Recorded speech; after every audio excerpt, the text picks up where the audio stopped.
Kerala Blasters ഏറ്റെടുക്കാൻ ആൾ റെഡിയാണെന്നുള്ള കാര്യം നമുക്കറിയാം. എന്നാൽ ഈ ഒരു കൈമാറ്റം നീണ്ടു പോവുകയാണെന്നുള്ള കാര്യവും നമുക്കറിയാം.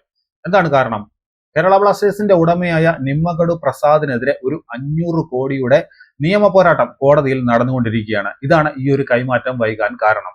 അതായത് മിഡിൽ ഈസ്റ്റ് ആസ്ഥാനമായിട്ടുള്ള ഒരു കൺസോർഷ്യം കേരള ബ്ലാസ്റ്റേഴ്സിന്റെ 100% ഓഹരികളും വാങ്ങാൻ സന്നദ്ധരായിട്ട് മുന്നോട്ട് വന്നെങ്കിലും ഫണ്ട് കൈമാറ്റം ഈ ഒരു നിയമക്കുരുക്കിൽ പെട്ട് കിടക്കുകയാണ്. പ്രസാദിനെതിരെ റാസൽ ഖൈമ ഇൻവെസ്റ്റ്മെന്റ് അതോറിറ്റിയാണ് ഈ ഒരു 500 കോടിയുടെ നിയമ പോരാട്ടം നടത്തുന്നത്.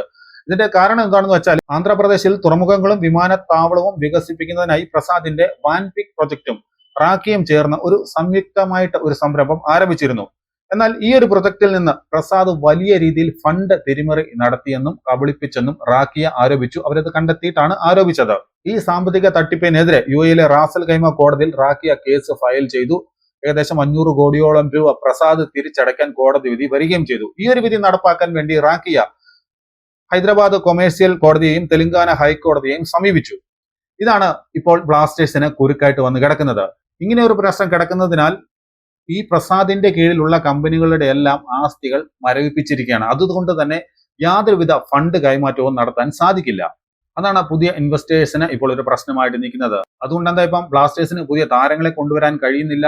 ഉള്ളവർക്ക് കരാർ പുതുക്കാനുള്ളവർക്ക് അത് പുതുക്കി കൊടുക്കാൻ കഴിയുന്നില്ല. അങ്ങനെ ആകെ പ്രശ്നത്തിൽപ്പെട്ട് കിടക്കുകയാണ് ബ്ലാസ്റ്റേഴ്സ് ഇപ്പോൾ.